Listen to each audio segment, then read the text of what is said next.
Magandang araw mga kagabay, ngayon po July 20, 2025, araw po ng linggo. Malimit nating sabihin na ang isang tao ay may laroong tatlong letter T.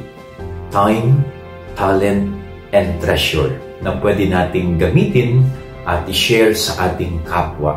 So napakadaling magbigay ng treasure. Even without your presence, you can give your treasure. No, pwede kang magbahagi at mag-share ng iyong kayamanan.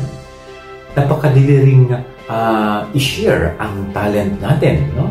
Napakadali ring ibahagi ang ating mga talento.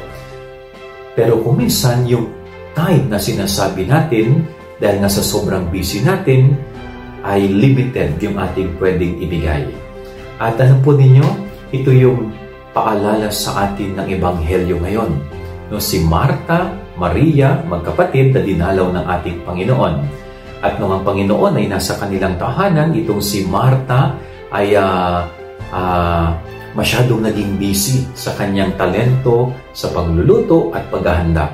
Samantalang itong si Maria, ginamit niya ang kanyang time para makinig sa ating Panginoon. Alam po ninyo sa buhay natin, napakasimple po ng hinihingi ng Diyos ang magkaroon tayo ng time sa Kanya para makinig.